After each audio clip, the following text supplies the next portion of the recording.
안녕하십니까. 광신대학교 이재근 교수입니다.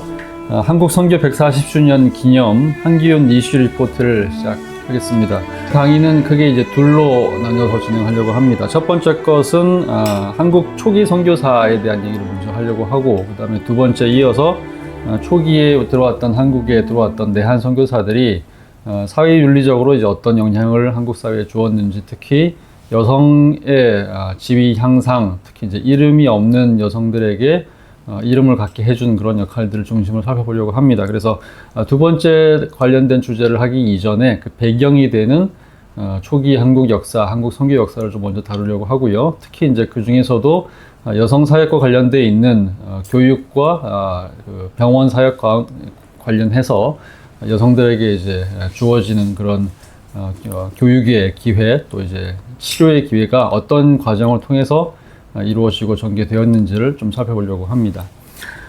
일단 한국에서 가장 먼저 들어온 선교사 하면 이제 아마 여러분들이 많이 들어보셨을 것 같은데요. 아마 이제 이름이 이제 유명한 이제 알렌이라고 하는 첫 번째 알렌 선교사입니다. 알렌 선교사가 이제 1884년에 소위 말해서 공식적으로 들어왔기 때문에, 그래서 이제 우리가 작년이었던 2024년과 올해였던 2025년을 이제 합쳐서 1884년에 들어온 이제 알렌 선교사, 그 다음에 이어서 그 다음에 들어온 언더우드 아펜젤러 선교사의 두 사람을 또 기억하면서 우리가 이제 84년, 85년 이어서 140주년으로 이제 기념하고 있습니다. 자, 그런데 이제 한국에 들어오는 이 선교사들이 들어오는 과정 자체가 아주 쉬운 과정이거나 또 이렇게 아주 부드럽게 이어진 과정은 아니었고, 특히 한국 사회 자체가 이전에는 뭐 해외에 있는 그 소위 이제 서양 사람들에게 알려진 그런 나라는 아니었기 때문에 상대적으로 굉장히 이제 늦게 들어왔다고 얘기할 수 있습니다. 일단 이제 한국 관련해 가지고 중국과 일본 이야기를 좀 먼저 좀 해보도록 하겠습니다. 동아시아에 가장 먼저 들어온 최초의 개신교 선교사는 이제 중국에 들어온 로버트 모리슨이라고 하는 선교사입니다. 1807년에 이제 들어왔습니다. 자, 이 선교사가 이제 1807년에 이제 중국의 광동 지방, 오늘날에 우리가 알고 있는 마카오라는 지방에 이제 들어오면서 선교를 시작했고, 어쨌든 이제 이분을 통해서 이제 첫 번째로 중국의 성경도 번역이 되고, 첫 번째 개신교 신자도 나오는 이제 그런 일들이 일어나게 됩니다. 자, 일본에 들어온 선교사는 이제 존 리긴스라고 하는 선교사를 포함해서 한 6명 정도가 들어오게 되는데, 이 6명이 들어오는 것이 1859년입니다. 그러니까 중국보다는 일본이 한 50년 정도 시간이 좀 늦었다고 얘기할 수 있겠고요. 특히 이제 이 시기는 이제 일본이 이제 미국에 의해서 이제 개항을 하고 난 이후에 이제 서서히 메이지 유신을 이제 준비하면서 이제 서양화되는 그런 과정을 이제 겪는 그런 과정으로 인정하시면 될 것 같습니다. 근데 아까 이제 봤던 것처럼 한국에 처음 들어왔던 선교사는 1884년에 처음 들어왔기 때문에 한국에 들어온 선교사들은 중국에 비해서는 이제 한 70년, 80년 정도가 좀 늦었다고 얘기할 수 있겠고, 또 일본에 비해서는 한 30년 정도 늦었다고 얘기할 수 있습니다. 그러니까 상대적으로 이제 중국은 이제 아주 옛날부터 뭐 진화라는 이름으로 유럽 사회에 아주 이제 널리 알려진 뭐 그런 유명한 나라였기 때문에 이제 빨리 들어온 거라고 얘기할 수 있겠고요.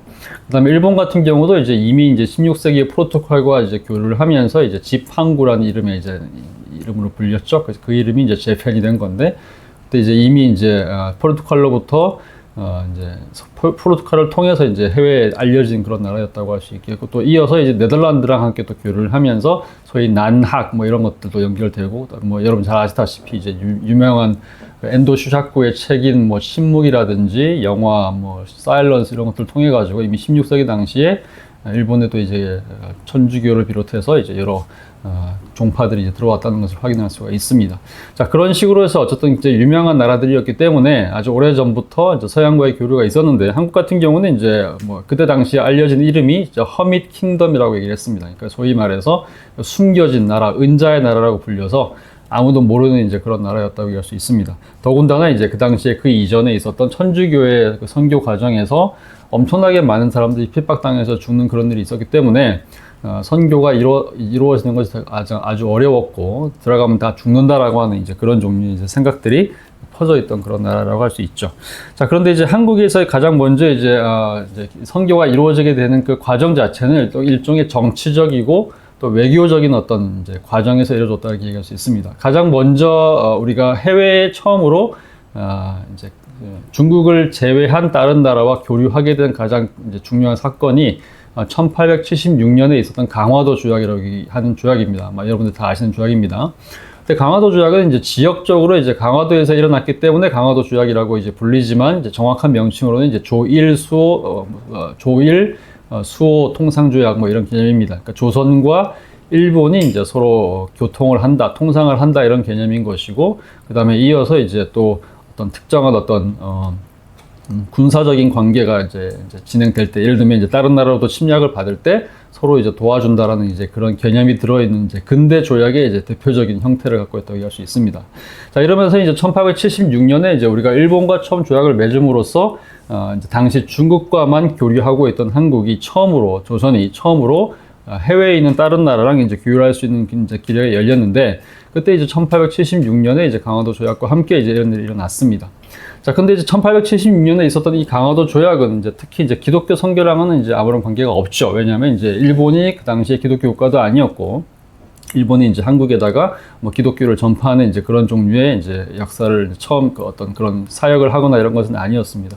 뭐 관계가 전혀 없는 것은 아닙니다. 예를 들면 이제 조일 수호 통상 조약이 일어났을 때 통상이라는 그 개념 안에 장사를 하고 이제 무역을 하는 개념도 포함되지만 일종의 이제 정신적인 어떤 소통, 주고받는다는 개념이 있었기 때문에 1876년 이래로 이제 한국에 들어왔던 일본인들이 주로 항구 도시를 중심으로 특히 이제 부산과 인천 이런 지역을 중심으로 이제 거주하기 시작하면서 일본 사람들이 사는 지역에 이제 신사가 들어오기 시작합니다. 이제 이것이 나중에 이제 1940년대에 있었던 우리가 알고 있는 유명한 30년대와 40년대 이제 신사 참배 강요랑 연결되는 사건이라고 할 수 있는 건데, 그 이전까지는 이제 주로 이제 신사가 들어와서 주로 일본 사람들을 위한 예배 의식을 이제 그 현지인들을 위해서만 활용되는 이제 그런 공간이었다 그러면, 나중에 1910년에 한국이 이제 일본에 의해서 완전히 식민지가 되고 난 이후에는 이 신사가 훨씬 더 이제 많이 들어오게 되고, 또 국가 신도 형태가 이제 되면서 실제로 이제 한국 사람들에게도 이제 강요된 형태로 이제 진행되게 되는 거죠. 그러니까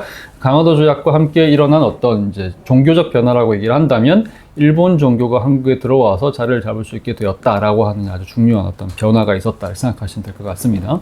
자, 이어서 이제 중요한 조약이 있습니다. 1882년은 처음으로 한국이, 그 당시 조선이 강화도 조약에 이어서 소위 서양 국가랑 처음 맺는 조약은 이제 조미수호 통상 조약입니다. 그러니까 6년 뒤죠. 1876년에 있었던 강화도 조약 후에 6년 뒤에 처음으로 이제 미국과 수호 통상 조약을 맺는데, 자, 이 조미 수호 통상 조약이 한국 개신교 역사를 시작하는 가장 중요한 기점이라고 생각하시면 될 것 같습니다. 자, 실제로 이제 이것이 이제 중요한 이유가 뭐냐면, 1882년에 이 조약과 함께 처음으로 이제 예를 들면 이제 조선과 미국이 처음으로 조약을 맺은 것이기 때문에 이 두 나라가 조약을 맺음으로써 공식적으로 이제 외교관계가 형성이 된 거죠. 그러니까 우리나라의 이제 소위 그때 당시에는 이제 영사관이나 또는 뭐 대사관이 아니라 이제 공사관이라고 불렀는데, 한국의 한국인 공사가 이제 미국의 워싱턴에 가서 이제 공사관을 이제 건립을 하고, 또 미국 사람들이 한국에 와서 이제 미국 이제 조선의 땅 서울에다가 우리가 알고 있는 이제 공사관을 이제 건립하는 형태로 이제 진행되는 거죠. 자, 이때 이제 조미수호 통상 조약이 1882년에 시작이 되면서 이때 처음으로 이제 미국 사람들이 이제 한국에 들어오게 됩니다. 그래서 이 사람들이 처음 들어와서 이제 정착한 지역이 우리가 잘 알고 있는 서울의 이제 그 광화문에서 서대문으로 이동하는 길에 있는 정동이라고 하는 동네이고, 이 정동이라는 동네가 이제 그때부터 이제 외교관뿐만 아니라 이제 모든 종류의 서양인들이 자리를 잡는 그런 공간이 되었고, 그 다음에 미국뿐만 아니라 이후에 83년에 조약을 맺는 영국, 그 다음에 86년에 조약을 맺는 프랑스 등을 비롯해서 이제 이후에 들어오는 모든 서양 사람들이 이제 자리를 잡는 이제 그런 소위 이제 서양 특구 같은 개념으로 이제 자리를 잡게 됩니다. 그것이 이제 정동의 이제 시작이고, 그래서 우리가 알고 있는 대부분의 이제 뭐 근대 역사, 뭐 문화 거리 탐방 또는 이제 선교 역사 탐방으로 갈 때 뭐 우리가 알고 있는 뭐 이화학당이라든지 배지학당이라든지 뭐 정동 제일교회 이런 것을 갈 때 이 길을 따라서 이제 길을 걷게 되고, 이제 옆으로 이제 덕수궁까지 연결되는 이제 그런 이제 유명한 길을 따라 걷게 되는 거죠. 어쨌든 그래서 1882년에 있었던 이 조미수호 통상 조약이 한국 개신교 역사에서는 가장 중요한 어떤 정치적 사건이다라고 생각하시면 될 것 같습니다. 자, 그래서 1882년에 조미수호 통상 조약이 일단 이제 체결이 됐는데, 그러니까 실제로는 이제 이때 당시에 나오는 내용은 이제 기본적으로 두 가지입니다. 그 얘기는 똑같습니다. 수호라는 개념이 있는 거니까 상호, 양쪽에 있는 나라가 외국으로부터 침략을 받아가지고 어떤 고통에 처하게 됐을 때 도와준다라는 이제 개념이긴 한데, 근데 이 개념은 사실은 이제 뭐 조약상으로는 그렇게 기록이 되어 있지만 실제로는 이제 한 번도 이렇게 제대로 뭐 수행되거나 뭐 약속이 지켜지거나 한 건 아닙니다. 뭐 다 충분히 이해할 수 있는 것처럼 외교라고 하는 것이, 정치라고 하는 것이 굉장히 모두가 다 자국의 이익을 위한 것이기 때문에 이 당시에 뭐 미국이 뭐 소위 이제 수호 통상 조약을 맺은 나라가 한국만은 아니었겠죠. 이미 이제 더 많은 나라들, 예를 들면 이제 중국과도 이미 이 조약을 맺은 상태였고, 일본과도 이 조약을 맺은 상태고, 이제 수많은 나라들과 조약을 이미 맺은 상태이기 때문에 한국이 딱히 이제 미국의 뭐 주목을 받거나 미국으로부터 특별한 어떤 보호를 받는 그런 나라는 아니었기 때문에 당연히 이제 한국에 쳐들어오거나 어떤 상황이, 어떤 정치적 또는 이제 뭐 이렇게 전쟁의 상황에서 한국을 침략할 수 있는 나라는 뭐 거의 정해져 있지 않습니까? 예를 들면 뭐 옆에 있는 이제 일본이라든지 또 이제 청나라라든지 이제 러시아 이런 나라들일 텐데, 이런 나라들과도 이미 미국이 비슷한 조약을 맺은 상태이기 때문에 딱히 이제 미국이 그런 나라와 우리가 한국이 전쟁을 할 때 우리를 도와주는 형태로 이제 진행되는 것은 아니겠죠. 그러니까 당연히 이제 나중에 1910년에 우리가 한국이 일본에 의해서 이제 침략을 당해서 식민지가 되었을 때 당연히 이제 미국이 침묵할 수밖에 없는 상황이라고 생각하시면 될 것 같고요.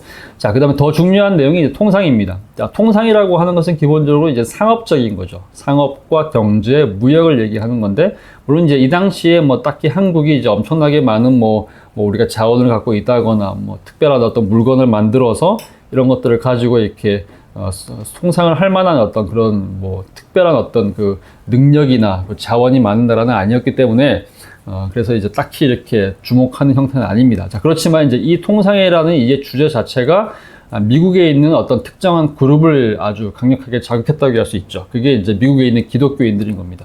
자, 이 소위 통상이라고 하는 것은 기본적으로 경제와 상업과 무역 관련된 이야기이지만, 이 통상이라는 것은 이제 소위 말하는 정신적인 통상, 그러니까 미국 사람들이 가지고 있는 어떤 정신적인 유산을 한국에다 드디어 소개할 수 있게 되었다라고 하는 이제 의식이 생기게 된 겁니다. 특히 이제 그 의식을 이제 강력하게 주장했던 사람들이 소위 이제 기독교인입니다. 그러니까 이 조미수호 통상 조약이라는 이 조약 자체에는 종교의 자유 또는 이제 종교의 선교의 자유라는 개념 자체가 들어있지는 않습니다. 근데 딱히 그렇다고 해서 이게 금지되어 있는 내용은 아니었기 때문에 미국에 있는 많은 기독교인들은 이 조약과 함께 한국에서 이제 선교가 가능해졌다고 판단을 한 거죠. 실제로 이제 그렇게 해서 선교사들이 들어왔는데 한국에서 딱히 이것을 제지하거나 또는 이제 그래서 거부하거나 이제 또 이제 피박한 것은 아니었기 때문에 이제 사실상 1882년의 조약과 함께 한국에서 선교의 자유가 이루어졌다, 이제 시작되었다라고 해도 딱히 이제 과언이 아닌 이제 그런 상황이 이제 된 거죠. 자, 그래서 1882년에 일단은 이제 수요 통상 조약이 맺어지면서 그 조약에 근거해서 이제 그 다음에 1883년에 이제 처음으로 푸트라고 하는 이름의 미국 영사 한 사람이, 미국 공사 한 사람이 한국에 들어오게 됩니다. 근데 한국에 이제 공사가 들어온다는 얘기는 단순하게 공사한 사람이 들어온다는 얘기는 아니겠죠. 공사가 들어오게 되면 이제 공사들을 이제 보조하는 소위 말하는 이제 행정 인력들이 필요할 겁니다. 서기관들이 최소한 이제 대여섯 사람이 필요할 것이고, 비서도 필요할 것이고, 그 다음에 이제 이 사람들이 일단 그렇게 해서 미국 사람들이 소위 미국인이 이제 대여섯 명 정도 들어오게 되면 최소한 이제 그 사람들을 보좌하고 또 그 사람들을 지켜낼 일종의 이제 경찰 인력, 뭐 이런 인력들이 필요할 겁니다. 소위 그래서 이제 공사관의 형상과 함께 자연스럽게 생기는 것이 이제 미국 군대죠. 미국 군대가 들어와서 공사관을 지키게 됩니다. 자, 그 다음에 이제 같이 온, 그 인력들, 공사관 인력들 중에, 결혼을 해서 이제 가족이 있는 경우라고 한다면, 가족들이 함께 들어오게 되니까, 그러면 이제 서양 사회에 있는 이 미국인들을, 자국민들을 소위 말해서 이제 지키기 위해서, 또 경제적으로 뭐 또는 이제 군사적으로 지키는 것 뿐만 아니라, 이 사람들이 이제 소위 낯선 한국 땅에서 서양 의료 시스템이 전혀 없는 한국 땅에서 병에 걸렸거나 아플 때 이들을 치료할 만한 사람들이 필요할 거란 얘기죠. 그러니까 이제 그때 당시에 공사관에 소속되어 있는 이제 의사 한 사람을 이제 구하게 되는데, 이때 이제 이 의사로 지원하게 되는 인물이 바로 우리가 알고 있는 호러스 앨런이라고 하는 이제 유명한 인물이죠. 자, 앨런은 이제 원래는 이제 1882년에 조약이 처음 체결이 되었을 때 그 조약에 최초로 반응해서 미국에 있는 장로교회와 미국에 있는 감리교회가 처음으로 선교사를 파견한다고 이제 명단을 발표했을 때 그때 포함된 인물은 아니었습니다. 자, 그런데 이 사람이 어떻게 가장 먼저 들어오게 된 거냐? 원래 호레스 앨런은 이제 이미 이 당시에 중국의 상하이에서 활동하고 있던 이제 초기 말하자면 이제 초보 선교사 중에 한 사람이었습니다. 자, 그런데 상하이에서 이제 선교를 시작한 지 얼마 되지 않은 상태에서 아직 적응되지 않은 상태에서 뭔가 이렇게 뿌리를 내지 않은 상태에서 한국에서 첫 번째로 이제 선교가 열렸다. 복음을 전파할 수 있는 이 문이 열렸다. 그리고 공사관에서 의사를 구한다는 얘기를 듣고 한국에서 가장 이른 시기에 가장 먼저 의사이자 또 선교사로 활동할 수 있는 어떤 특별한 어떤 영예 같은 것들을 주어진다는 얘기를 듣고 지원해서 가장 먼저, 그러니까 거리가 가까운 거죠. 미국에서 이제 오는데 최소한 이제 3개월 이상 시간이 걸리는 거니까 그 모든 시간을 다 단축할 수 있는 짧은 시간 안에 이제 중국에서 넘어오는 이제 일이 이제 일어났죠. 그래서 1884년 9월 어경, 그러니까 가을어간에 가장 먼저 들어와서 이제 한국에서 처음으로 이제 선교사의 이름을 얻게 된 인물이 이제 호러스 앨런이라고 하는 이제 인물이라고 할 수 있습니다. 자, 그런데 알렌을 우리가 이제 1884년에 이제 알렌이 들어왔기 때문에 이제 정식으로는 이제 알렌이 첫 번째 소위 공식 선교사 얘기할 수 있습니다. 그래서 이제 우리가 쓰는 표현이 소위 공식이라는 단어를 쓰면서 이제 official 또는 이제 뭐 법적으로 들어온 거기 때문에 합법적으로 들어온 거기 때문에 소위 legal, 그러니까 legal 선교사 또는 이제 official 이렇게 표현을 쓰는 거죠. 자, 그러면 한국에 이제 들어온 개신교 선교사가 그러면 이제 이 사람 이전에는 없었느냐? 뭐 그렇지는 않습니다. 예를 들면 이제 1832년에 중국에서 활동하고 있던 이제 독일계 선교사였는데 이제 귀슬라프라고 하는 선교사가 있었죠. 이 귀슬라프라고 하는 사람이 당시 역시 이제